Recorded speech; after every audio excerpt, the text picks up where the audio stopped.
Just like the title suggests, today I'm going to be showing you guys when you should use artillery divisions instead of tank divisions and how they're better in very often circumstances. Now, a lot of people that watch these videos do claim that, oh, this kind of thing isn't set up for multiplayer, it's more set up for single player. Actually, no.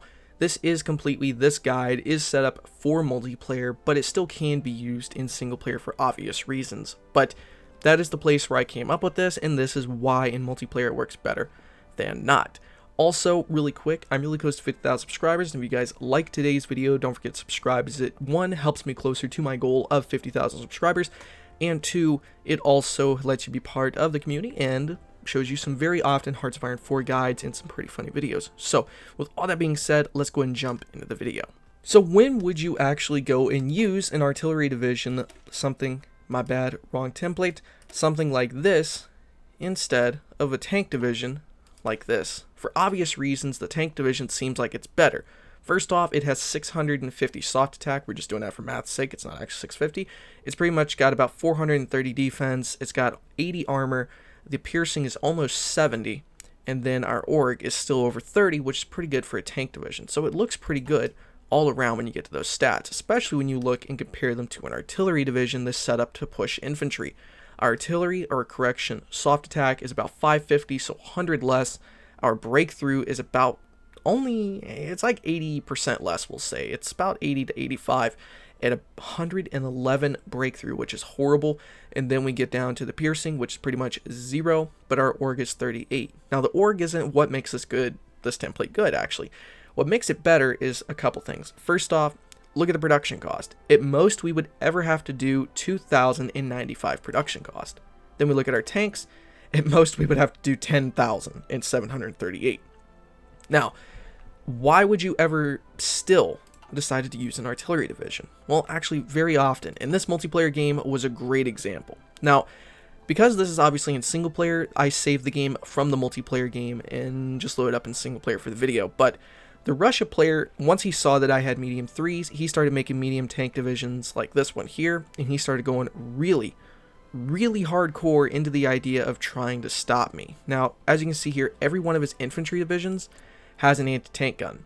Now, when I checked, he has anti-tank level 2. When I saved the game and looked, he actually had the 1942 about a few months earlier right now, anti-tank tech. So he was able to pretty much pierce my tanks and do a lot of damage. Not sure if the AI is going to do it. But thankfully, because I saw this very early on, I started working on these artillery divisions, which were what I was able to use to push him back to the Stava line, and the tanks were almost completely useless. So here's what we're going to do. I'm going to show you guys a little test, and again, it's versus an AI, so it might be a different outcome. But if we start pushing with everything, here's what happens. Alright? So another good example is sometimes tanks will take a lot longer to pop out compared to simply just getting 24, artillery divisions. So here's what we're looking at when we first start. Tank divisions are doing great. They're at almost 1,000 and actually are at 1,000 attack in several spots. But what's the artillery divisions doing? They're doing only 400. So, for obvious reasons, that is not great. But when we look at the tanks, and I wish the AI wouldn't call people in at the start of the war, we're already being held down here. We are already being held by a tank division because, first off, our supply is low, which isn't really that effective on it. As you can see, our breakthrough dropped dramatically because of our experience, which, again, with that, it'd only be like 200. Then our terrain is giving us about a 50% penalty. Now, what is our artillery division doing? It's still pretty much pushing through what was able to hold us down there. So even though we're at night, and then once we do get to terrain issues, it's still about the same thing. The reason that they're able to push these guys compared to the tanks is because, first off, again, they have a lot, and I do mean a lot, of anti-tank weapons. If we look in the battle, as you can see, the tanks are pushing through. The artillery divisions are pushing through great. In fact, if we attack here, one of these divisions with only 300 attack is pushing those guys off. Yeah, they actually did push them off. And it's pretty much just because of the amount of attack and the, not the attack, but it's because those anti-tank guns they put into their production are pretty much worthless. Now, what's the actual, stats of the templates? If we look, they're winning less, the tank divisions are winning more. But what are the losses right now? If we look at losses, we have lost so far in the past, we'll just pull it down to 2 months because of attrition and everything. Artillery, we lost about 400, but tanks, we lost 368 in combat compared to the artillery, which is 441. Now, artillery is way cheaper to produce than medium tanks.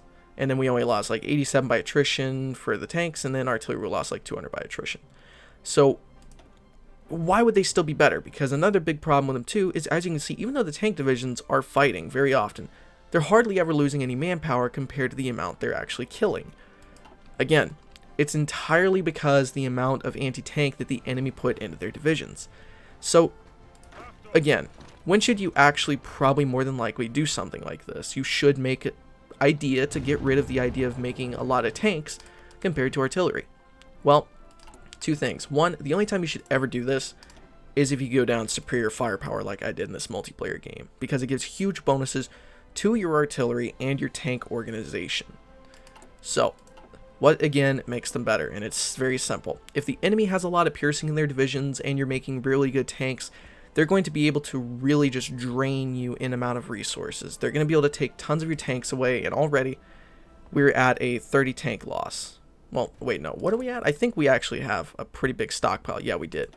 So, again, I know it's kind of stupid. It's a very simple video I just want to show you guys today, because in multiplayer, I see way too many people complaining about them not being able to push with tanks, and everybody keeps trying the idea of, hey, let me use tanks. Tanks are going to work so great. Not all the time. The only time you should ever use tanks is if your enemy does not have very good anti-tank builds. They're working on, regular tanks instead of tank destroyers. If they're doing anything like that, you're gonna want to have something like this in reserve, which is why I was able to actually push the guy in multiplayer and win, just because I had so many of these and they were able to push through because, again, he had a very heavy anti-tank build and I was barely able to push through. So anyway, guys, hopefully this video did kind of sum it up for you and give you guys a little bit of an idea on why artillery divisions are sometimes better than tank, and sometimes tanks are better than artillery. Anyway, guys, thank you so much for watching. We'll see you guys next time. Stay awesome.